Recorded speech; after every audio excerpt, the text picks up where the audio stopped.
It's not much time to do a little meditation retreat, just 4 little sessions.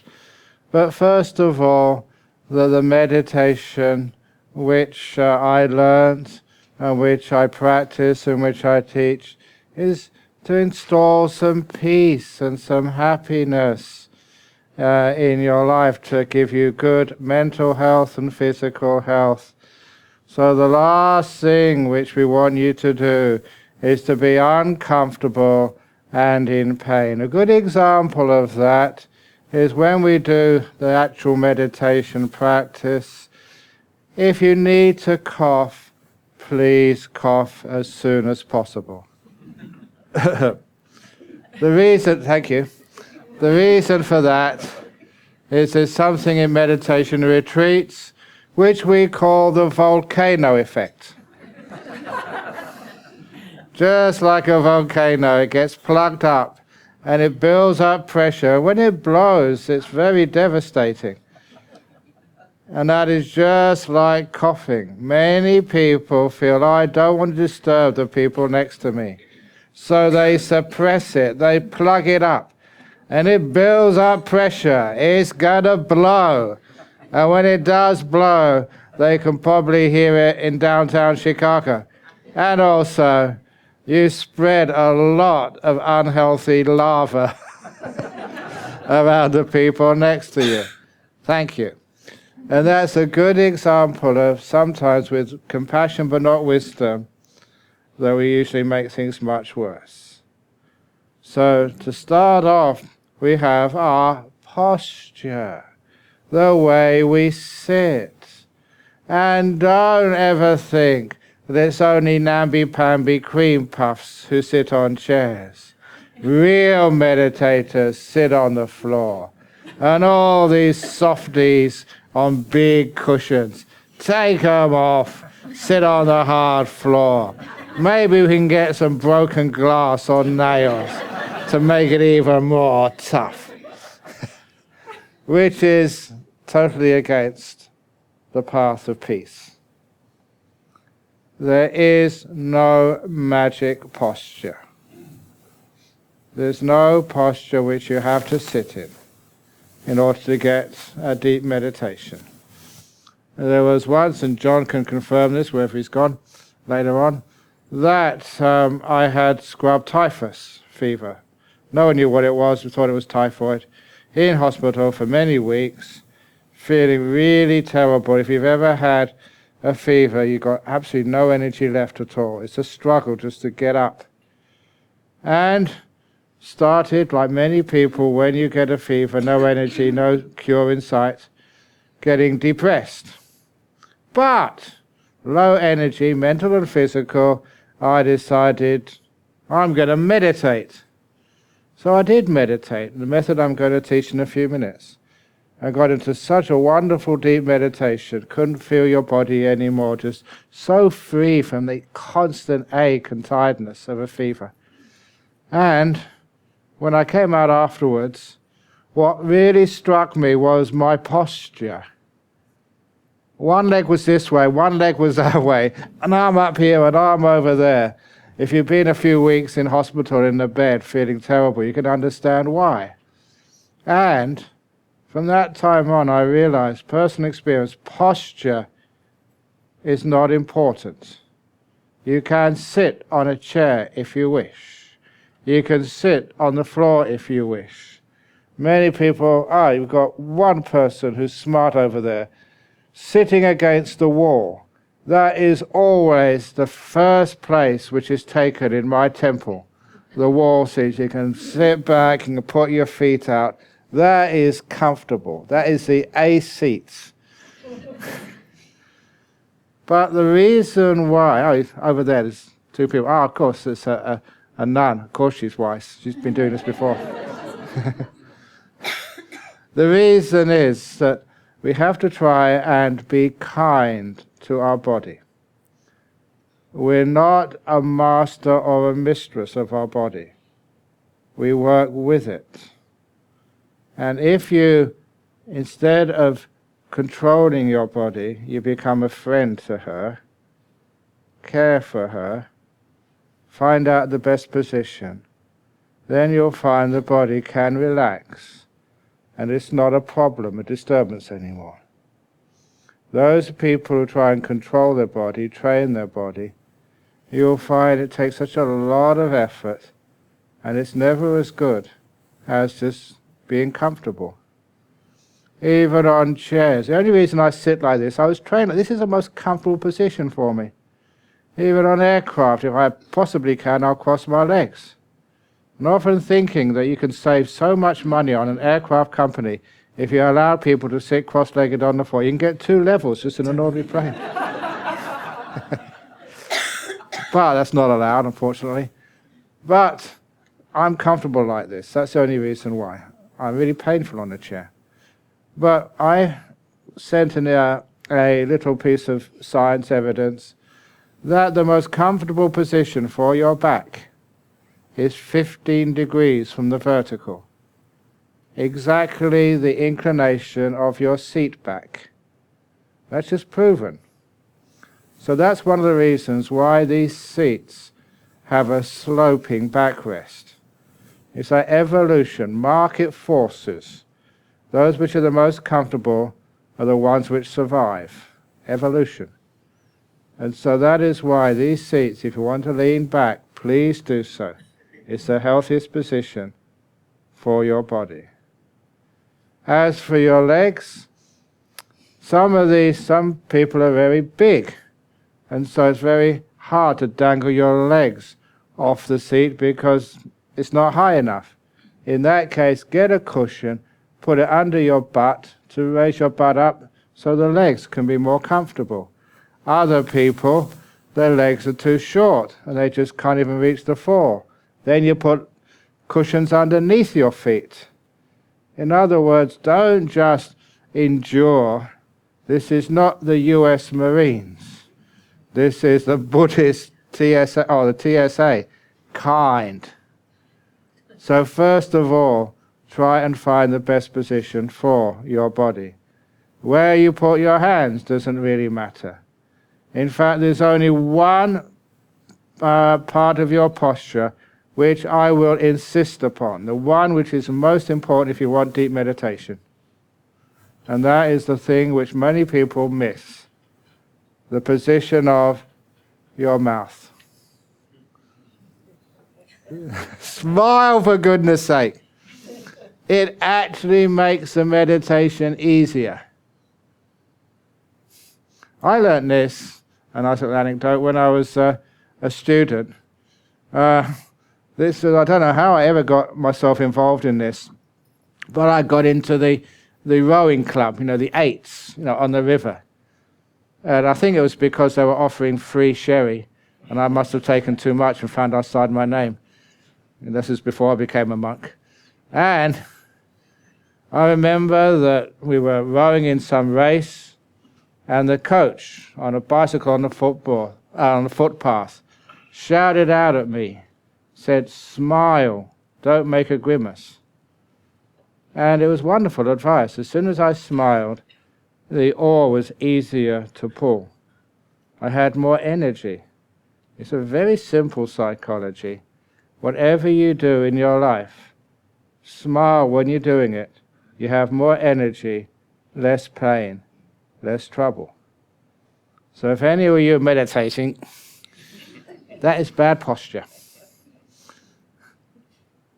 So that's serious, because the way you put your body, especially if you're forcing it, if you're grimacing it, that will really obstruct the meditation.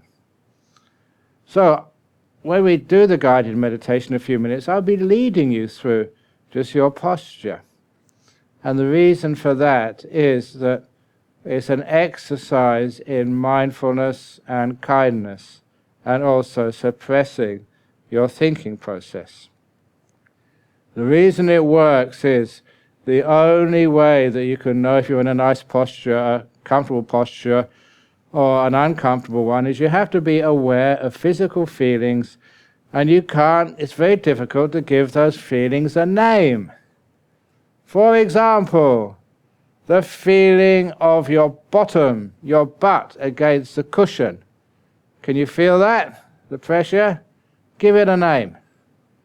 There is no name in the English language, in Spanish, in Portuguese, in Pali, in Sanskrit. There is no such name for the butt feelings. Which is one of the wonderful reasons why being aware of things which haven't got a name stops you thinking. So most of those feelings in your body, you can feel them, you know them, but you can't give them a name. So body awareness, at the beginning, it serves two functions. First of all, to give you a comfortable posture, whichever it happens to be. And number two, a first step in suppressing these thoughts. And also, the feelings only exist in this moment, so it does drag you into the present moment. And it's important, because you're getting to know your body and getting to find a way into comfort. So the first few minutes of a meditation, doesn't matter how long I've been meditating for, I always start this way, checking out my posture, making sure it's comfortable. At the same time, developing mindfulness and present moment awareness, and not so much thinking. But I developed that even further, even deeper. And this I found very interesting, the results of when you take one part of your body which is not feeling well, which is tense, which is tight. After you relax your body, you find some place in your body which is irritating or painful, or just basically imbalanced. And one of the places I teach this is in the Breast Cancer Foundation in Australia. And I've been around long enough, counseling people, visiting them in hospital, aftercare, after a mastectomy. I tell you to notice how traumatic that is for half the population of the world. And it doesn't need to be. One way which you can deal with this is if you're aware enough when you're going through the beginning of meditation, if there's a problem anywhere in your body, you can feel it. You can't give it a name. You know there's something different, there's an imbalance, there's an irritation, there's a heaviness, there's that dull ache in that part of your body. If there is, be aware of it. Don't deny it out of fear. Zoom in on it. And as you zoom in on it, you find you start to have some control over it. You find your mental attitude, kindness, letting it be, relaxing, eases that feeling. Reacting, fear, trying to get rid of it, makes it worse. You feel that. The awareness of that part of your body allows you to get feedback. You have this attitude, and you get the feedback. Has it got worse? Has it got better? And little by little, you can be so aware of that part of your body, you can relax it to the max, and you find things heal. Things which would have grown into big problems, you can catch very early and relax it away. Everyone knows that most of those diseases are stress-produced, and you are deliberately, intentionally finding a way of lessening that stress, that tightness in one particular part of your body. I think last night I mentioned about food poisoning and how I did that myself. Even just over a year ago, I was in, again, South Korea, in a big conference, minus 15 degrees centigrade outside. I was about half an hour's time to have an interview on TV, live, national, and I had a cold, sniffing, sneezing. If you ever go on TV with a cold, you can't even actually say anything which is coherent. So I was in trouble. And no medicines around. So I did my meditation. Relaxed, focused on that feeling in the sinuses, which was producing all that snot. And relaxed it away.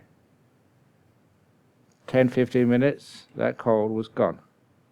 So I could actually perform well. It's amazing. This is one of my tricks, which I've learned. The benefits of learning about your own body. Mindful, aware, getting feedback. No theories, but direct experience. And then learning how to relax everything. And you feel it relax. So this is a useful beginning to meditation because it works and you feel it works and you know how important it is for your health.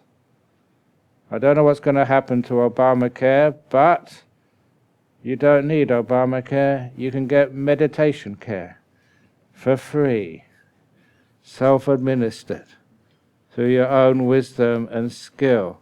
It's amazing how you can deal with your own body and relax it. So it's important. Because it's important, you actually put some seriousness into this part of the meditation. You don't allow your mind to go thinking or wandering off. It focuses you. And because it focuses you, because of its importance, you do relax the body very deeply. And there's something which happens when your body relaxes. It feels delightful. When you first woke up this morning, in the bed, nice and cozy, did your body feel good? Sometimes it feels so good you don't want to get up, because it's a very pleasant feeling. It's the reason why people go to spas and get massage and hot oil and hot tubs. You do that because it feels so delightful to have your body relaxed. But you come to this joint and after a while you don't have to waste all that money going to spas. You can do it yourself. Even deeper, even more powerful. There was some time ago I was doing another conference in Sydney, and there was a professor, I forget his name now, but he's French name, but he's actually a researcher in Stanford. And he said that they did this research between meditation or mindfulness to find out how effective it was. He split the what's it called? The victims, the sample, students who volunteered to do this experiment and get credits for it. He split them into two groups, as you do in psychology. And the first group he sent on a meditation day, just like today. And the second group he sent to a California spa all day at the university's expense. Stanford is a very wealthy university. But the point was, after half of the group went to a spa, half went to a meditation retreat, he wanted to compare the results. Who was more relaxed afterwards? And giving standard psychology tests, the results were so conclusive, no doubt about it. Those who went to the spa were far more relaxed. And what the hell are you doing with your meditation? That's not the way to meditate if you're more relaxed in a spa. So there's something wrong with that type of meditation. Too much force. If the meditation is really working, you'll be far more relaxed than any spa could ever produce. Why is it that spas relax people? It's because when somebody is massaging you softly or putting hot rocks on or whatever else they do, it is, number one, you're aware of your body and it feels good and you're being treated with kindness. Those two, mindfulness and kindness, produce the relaxation. But in some people in meditation, they think, no pain, no gain. Struggle, strive through it.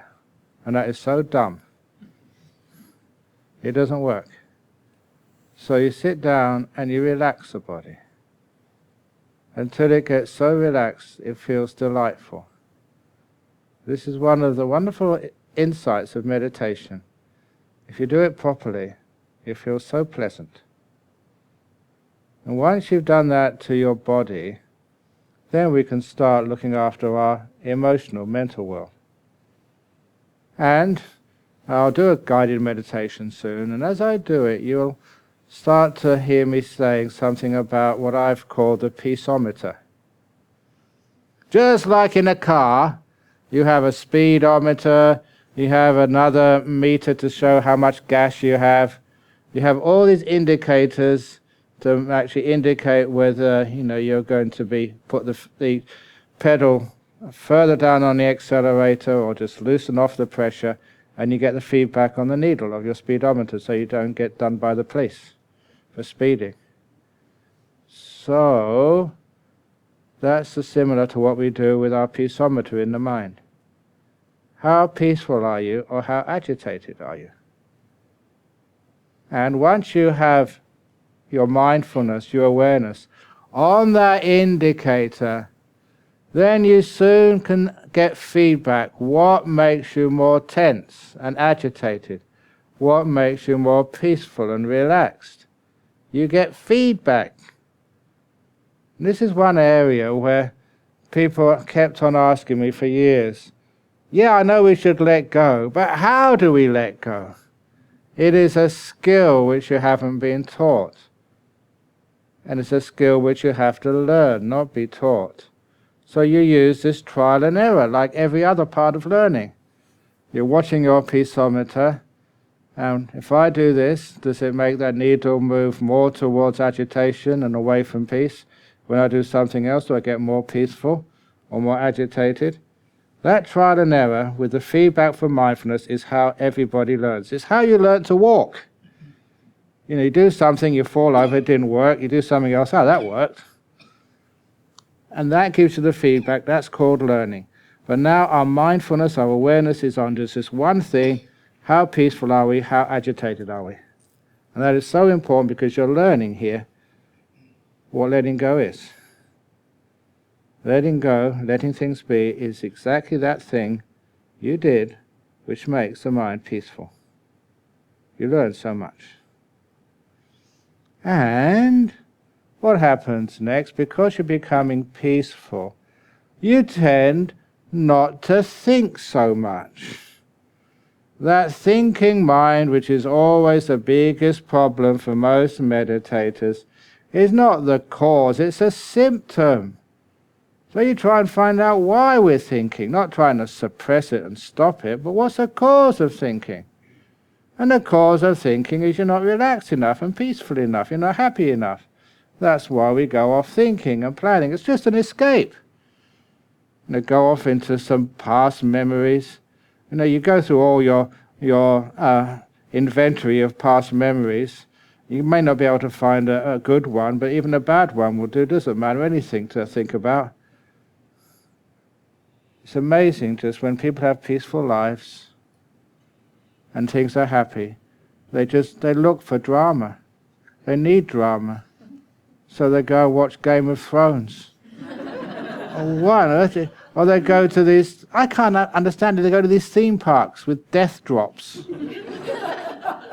That's what they do in Guantanamo Bay, to torture people, but you actually pay good money for that. Why do people do that?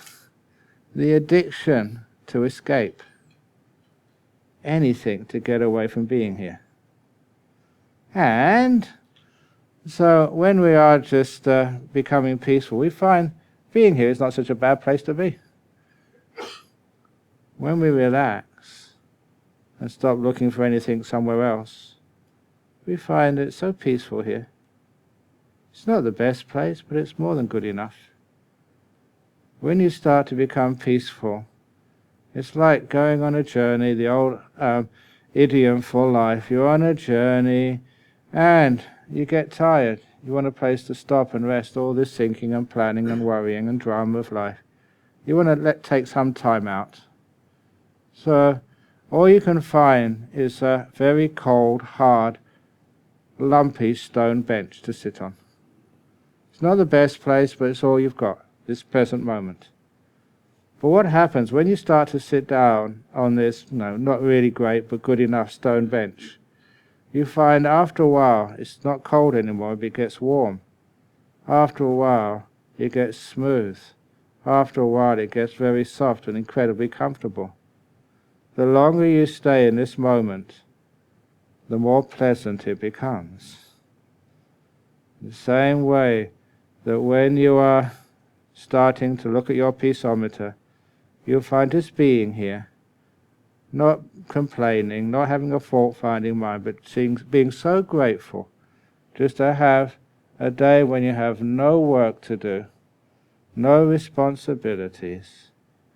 Just relax. No goals. Please, any goals, anything you hope to achieve today, give up now. You're not going to achieve anything. Leave that outside. So, it's actually why we don't wear shoes in the meditation hall. You know why we don't wear shoes in the meditation hall? Because if I say a bad joke, you've got nothing to throw at me. That's what happened to Mr. Bush. So it means I'm safe. So now we leave all our goals outside as well. That's more stress. We find that when we let things be, that's when we relax. When we try and get something, that's when we tense up. You learn that for yourself. And as you become aware and get this feedback and get this idea of letting go, you find out how peaceful how easy it is to be peaceful. You learn. Not theories, not being told, but learning from your own experience. And as you do start to relax, and the body relaxes, the thoughts start to disappear, and all this escaping into the past and future all vanishes. It's like the waves on the surface of a lake are the thoughts. And the only reason why they happen is because something is agitating underneath. It's your reaction, your controlling. That's what agitates it. You look at that, calm that down, and the thoughts get soft and peaceful. Past and future aren't necessary anymore because you're happy being here. How many of you like classical music? Why? One of the reasons is because if you're listening to fine music, you can't think. If you turn around to your partner and say, "Oh, that was really nice," you've missed the next chord coming out from, the violins. You have to be totally present and silent to enjoy great music. Why can't we do that with our mind? Totally present right here and enjoying the silence and the peace. Shh, don't disturb it. So that's one of the reasons why you get to this. The only reason why people think and plan is because they're not at peace, they're not comfortable, they're not learning how just to enjoy this present moment. So soon enough, you become still and peaceful. And you can feel that peace. That's what you're first mindful of. You're not mindful of the body, not mindful of the breath, you're mindful of peace. And if anyone here who has gone to other retreats, that is right straight down the line, third Satipatthana training. Aware of the mind and the causes why it becomes agitated or why it becomes still. Sometimes people think I make this up. I do not. This is straight from the mouth of the Buddha. How to meditate.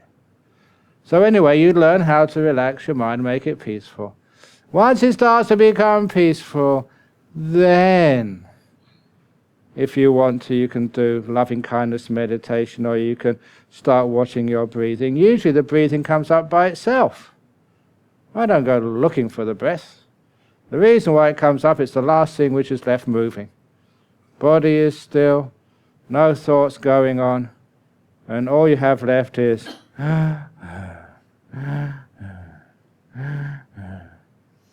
Now John will confirm this story. When we first went to Perth to open up a monastery, this fellow came up and said he had a flotation chamber. This is like sensory deprivation chambers, where you just float in salt water, so there's no physical pain, it's just body temperature, you don't feel cold, you don't feel hot, it's soundproof, so you can't be disturbed by sounds outside, and what else is dark, so you can't see any light, all the senses are very comfortably turned off so you can relax. And so he was my senior at the time, so he got first go in the flotation chamber. I was all scheduled to go in there the following day. But that morning somebody brought the local newspaper to us, and in the back there was a big advert, flotation chambers as used by Buddhist monks. We were exploited and cheated, so I couldn't go. I was so disappointed. It doesn't matter, it doesn't help anything if I go, or it doesn't make anything worse, but no, I couldn't go. But you asked Good John, and he said it was just so comfortable there, except there's no sound, no sight, really comfortable, except his breath. Because when everything else was suppressed, you can't really suppress your breath that easily. So that was so dominant. And so this is actually what happens in meditation. Your body is relaxed, you're not thinking about anything. The only thing left moving is the breath. And if you try and suppress that and stop breathing, please don't do that here. We can't afford the insurance and the liability. Please keep breathing. But what happens is we learn how to focus on our breath quite naturally, and the breath gets softer and softer and softer. One mistake is controlling your breathing. Never control your breath. Be a friend to your breath. Be kind to it. The simile. You receive a call on one of your free days from a friend, and she says, come out for a cup of coffee this afternoon. You say, oh, okay, I'm free. And we want to go to my coffee shop where I like latte. I know you're into health foods, but latte is really nice, and you're going to drink latte with me. And there they make these incredible chocolate chip muffins, which are delicious, but which are bad for your health, I admit, but you're going to have a chocolate chip muffin with me. And we're going to sit out the front where I like to sit, and we're going to talk about politics. None of your theosophical rubbish or meditation or spiritual mumbo-jumbo. Politics is important. And I've only got an hour, so we're going to sit there for 1 hour, nothing more, nothing less. If you receive a call like that, what will your reaction be? You say, oh, well, I don't think, I just remembered. I've got to go dentist this afternoon. Make up any excuse. Say, sorry, maybe next time. Who wants to spend an hour with a control freak? Telling you what to drink, what to eat, where to sit, and what to talk about. No one likes being controlled like that. So you say no. And just to keep your integrity, your virtue, you quickly ring up your dentist, any opportunity this afternoon for an appointment, and you book in. And after making the appointment with the dentist, you receive another call. And said, hey, you know that coffee shop you said you really, really like? And so I don't usually like sort of the coffee you like, but you say it's so wonderful. No, I want to go. And those almond chip biscuits, you say they're really good too. You know, I don't usually like that, but I really like to try one. And all this spirituality and theosophy which you keep going on about, you know, I'm actually interested. You know, I'm usually go to the church, but I'm really interested in this. What would your reaction be? You say, I'm cancelling the dentist appointment. I'll be there in 5 minutes. And when you stay there, having a cup of coffee, the coffee you like, talking about what you're interested in, then you stay there all afternoon. 3 hours, 4 hours, 5 hours, the time slips away. Because you're with a friend, not with a control freak. And the meaning of that simile is if you sit down and say, watch your breath, and you're going to watch the breath for 45 minutes, you're not going to sit on a chair, you're going to sit my way, not your way. Now you understand why your mind wanders off, tries to get away from you as soon as possible. You're a control freak. And you've got a very bad relationship with your own mind. So be kind to your mind. Mind, if you want to fall asleep, fine by me. Mind if you want to, whatever you want to do, fine by me. Be kind to your mind. And your mind will want to stay with you and chill out with you. Just like staying with a good friend at a coffee shop, enjoying each other's company. That is actually the reason I'm here. Because John is an old friend. This is just an excuse to visit an old friend teaching here. But that's why we're just nicking off, disappearing for lunch. Just saying to spend time with an old friend. Now, of course, you love doing things like that with good friends. So if your mind wanders off, it's only because you've got a bad relationship together. So be kind to your mind. And so you're watching your breath. Breath, you can go in and out whichever way you want. You can actually stop if you want. I'll wait for you when you want to go back in again. But you don't control it at all. And where you watch the breath, you can watch your breath wherever the breath wants to be. It doesn't have to watch it tip of the nose or the belly or wherever. Just breath wherever you want to go. And if you want to go in through my left ear and go out through my right ear, that's okay by me.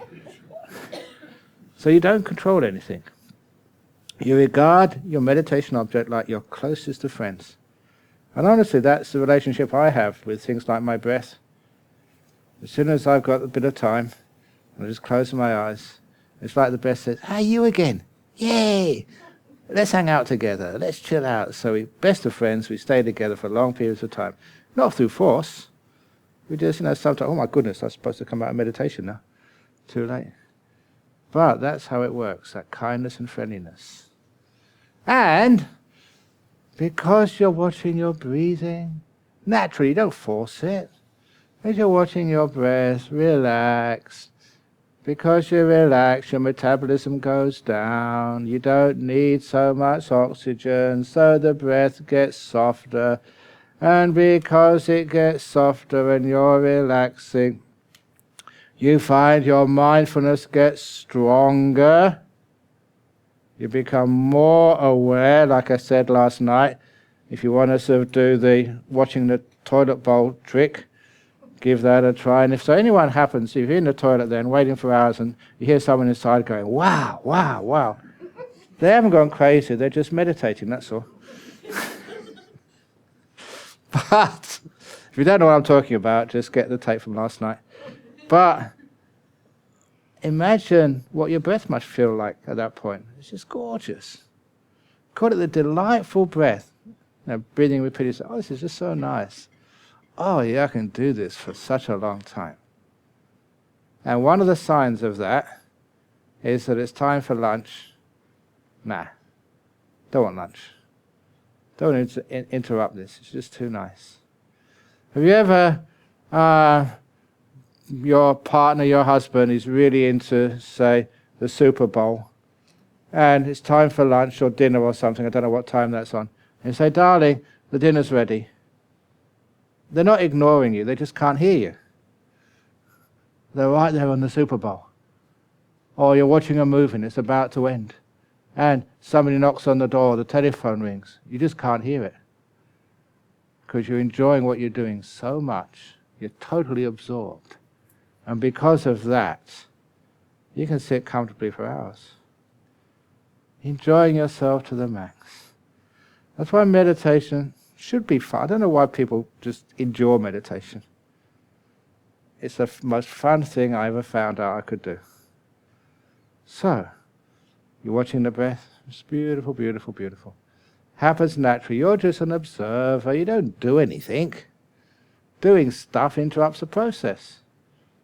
So you're sitting there, enjoying yourself, and the breath gets so soft, oh delightful, so beautiful. And don't interfere with it. Don't think that something is wrong. In religion, we're not supposed to enjoy ourselves. No pain, no gain. That is not religion. Why would anybody want to do that? Religion is fun. Spirituality is full of joy. And soon, the joy takes you into very deep states of meditation. The breath gets so soft, it disappears. And when it disappears, these beautiful lights in the mind, the nimittas. Now, I'm always careful about talking about these states, because this is the US. As soon as there is something beautiful, I want that. I deserve that. Why not me? And you crave, and you disturb the whole process. So please remember, just focus on the process, not the goal. Just learn how to relax. And if it happens, it happens. If it doesn't happen, it doesn't happen. All the same by me. And then it happens. Because the cause is letting things go, letting be, just being a friend. You don't intend to spend 3 or 4 hours with your best friend having a cup of coffee. It just happens, natural. And so what happens is you're meditating, you get very peaceful and happy, and then you see these beautiful lights. Don't disturb it. It's amazing that people get into the deeper stages of meditation and they forget how they got there, and they do things totally differently. Yeah, after nimittas I've got to relax and let go. Once I get there, I've got to control it. I've got to make it this way and that way and keep it, make sure it doesn't go away and get deeper into it. Just don't spoil it. Just let go. See what happens next. So that way the mind gets very powerful.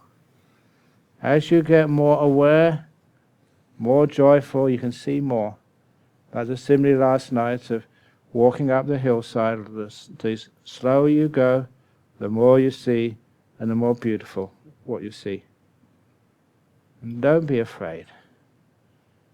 You're going into deep states of meditation, powerful mind states, very scary.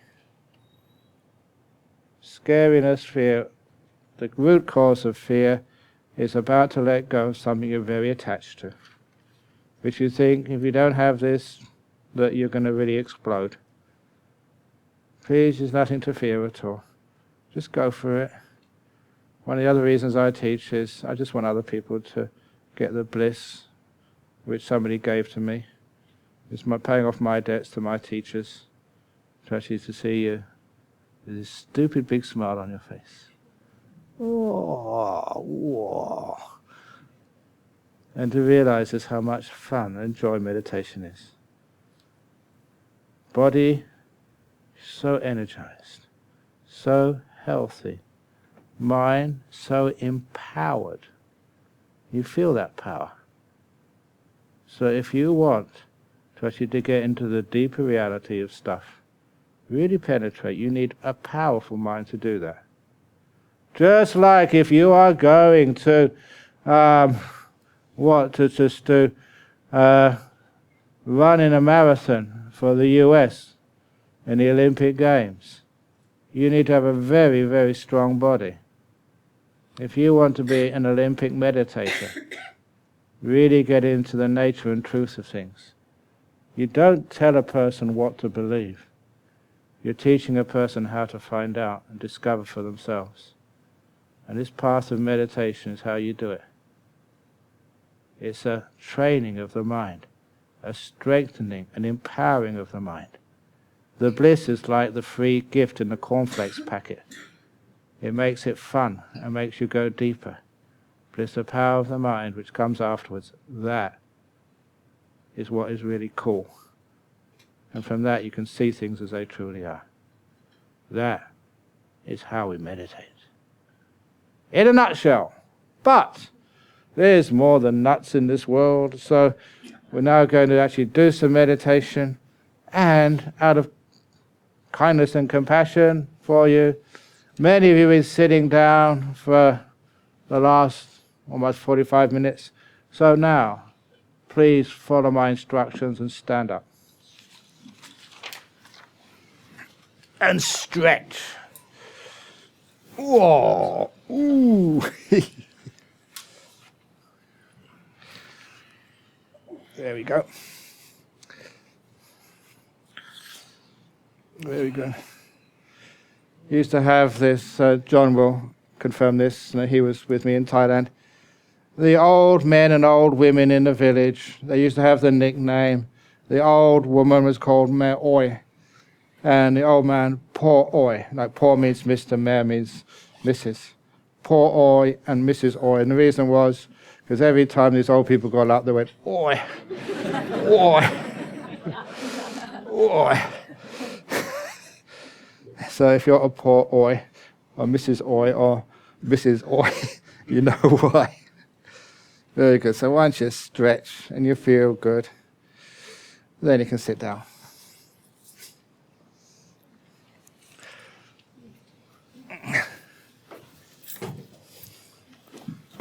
Oops. So it's only going to be a 20-minute meditation, and then I will ring the gong.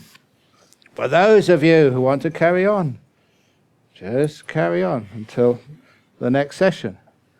Those of you who need to go toilet, we don't call it restrooms in Buddhist retreats, we call it letting go rooms. You know, it's so true, just the same is if you want to have good health, you go to the toilet, don't force it, don't control. You sit there, relax, and let go. If you relax and don't force things, you know, everything comes out nice and smooth. But if you force things, you get hemorrhoids. It's just like meditation. If you force things, you get headaches. Hemorrhoids of the mind.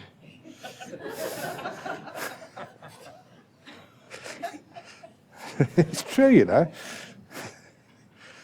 So just relax. So I will lead through most of this meditation. So sitting down, close your eyes. With your eyes closed, feel your body. Be aware of it. How are you sitting? How are your legs right now?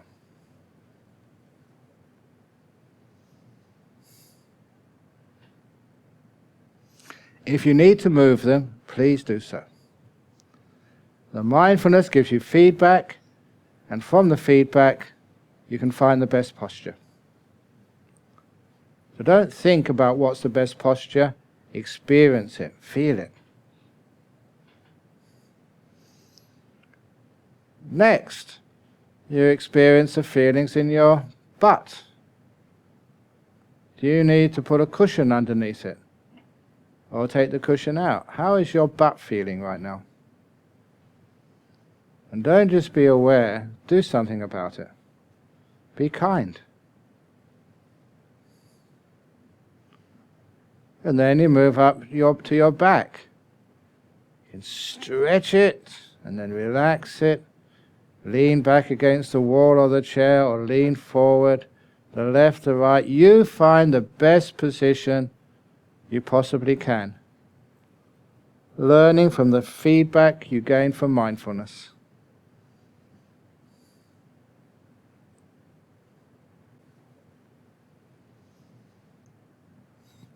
And then the position of your hands. There is no magic posture for your hands, but feel what is comfortable for you. And you can try a couple of positions to compare. And the mindfulness, the awareness will give you the feedback to know which one is the most comfortable.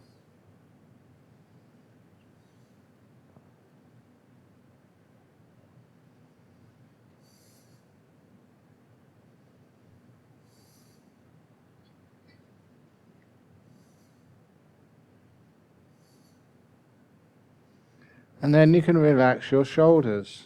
They often get pain if you don't get your posture right. And how to do that? Imagine your shoulders are like a whole bunch of strings being pulled from both ends.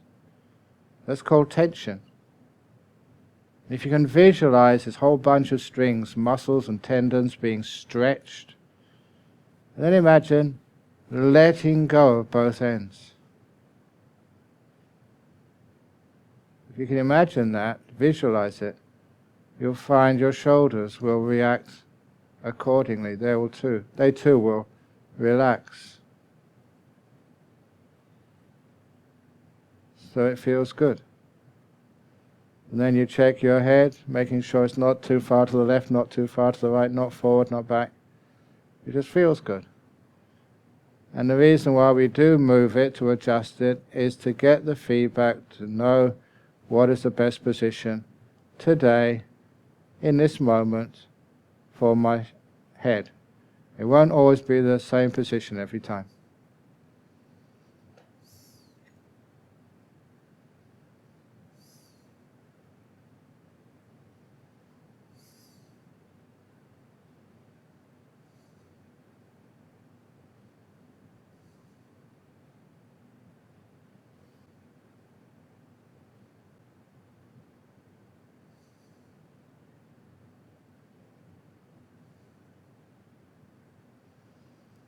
And once the body has been adjusted, have a look at the whole body just one last time, just to make sure everything is as comfortable as you can make it.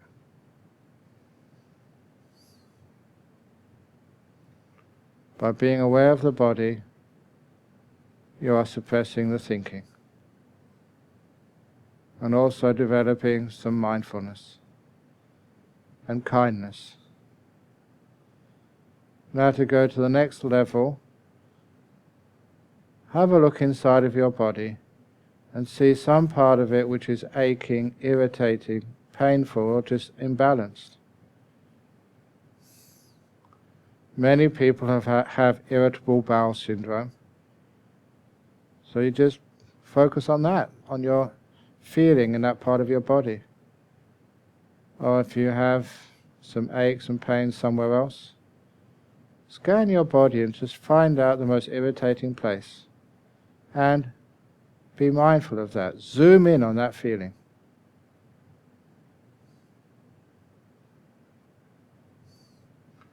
And female disciples say they zoom in on their breast. They can feel there's something not right there. Now once you have awareness, you learn from trial and error how the way you react in your mind to that physical feeling can make it increase in its agitation, irritation or pain, or it can lessen that feeling, but it can relax and heal. So you try opening the door of your heart to that feeling, caring for it, letting it be. And if you do, you learn the secret of inner relaxation, relief of stress, and the ease of any pain or sickness.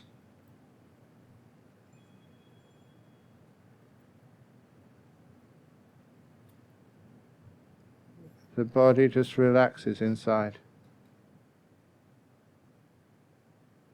And as it does, the irritation is replaced by a feeling of delightful ease.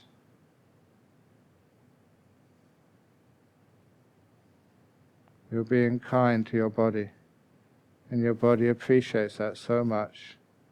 It will be your friend, not your enemy.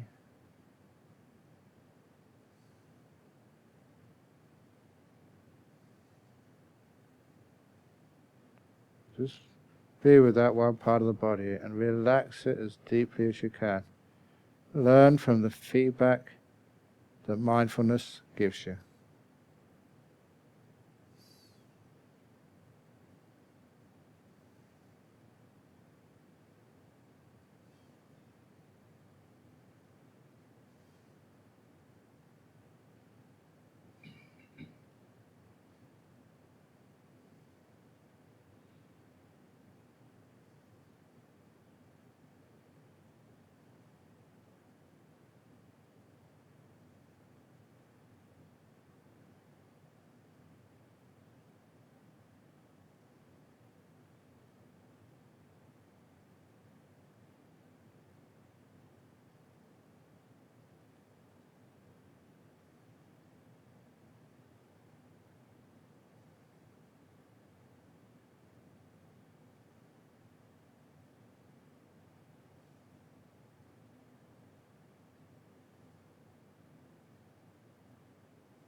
And once that part of the body is really relaxed,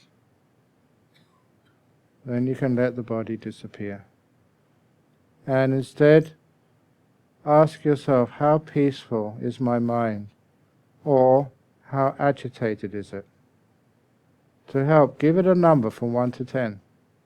1 means very peaceful, 10 means agitated. What number would you honestly give your mind right now?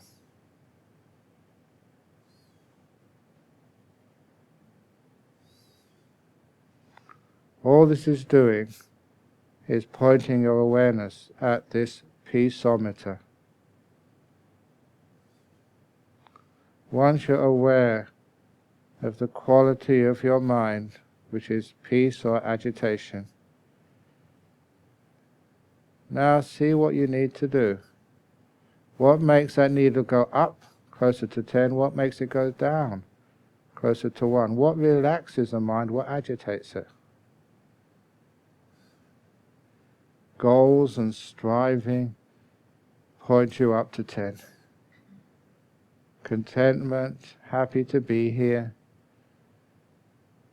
loving kindness, embracing this moment, that moves the needle down to 1. Check it out. Use the feedback from the mindfulness of your peaceometer to learn how to relax.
As you become more and more peaceful, there comes a time when you can feel the breath.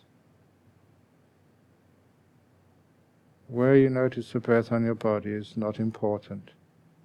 As long as you know your breath is going in, or your breath is going out, or it's in between.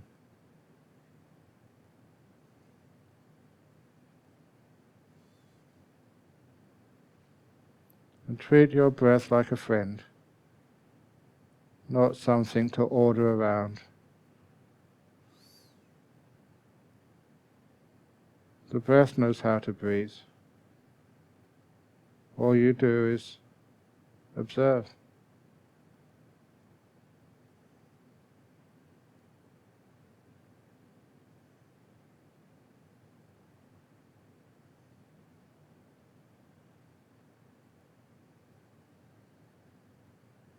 And if it helps, as you're breathing in, you can visualize peace coming in with every in-breath.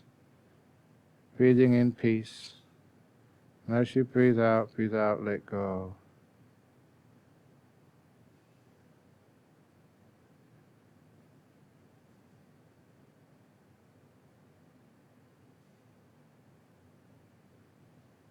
And the more you relax and enjoy this moment, the less oxygen you need. So your breath gets softer and more beautiful.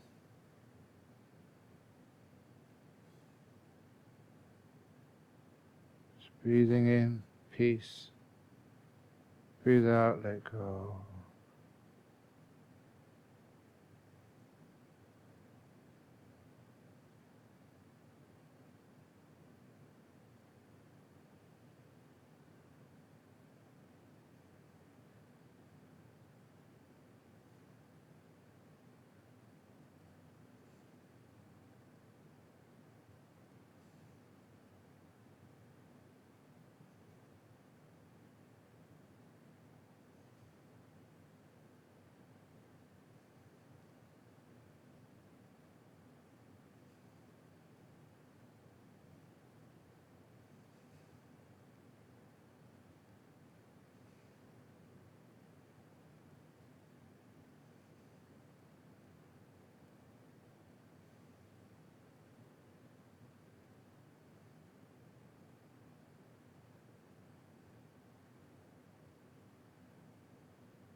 Getting close to the end of the meditation now.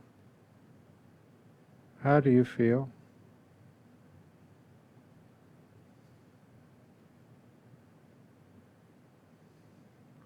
What worked and what did, and why?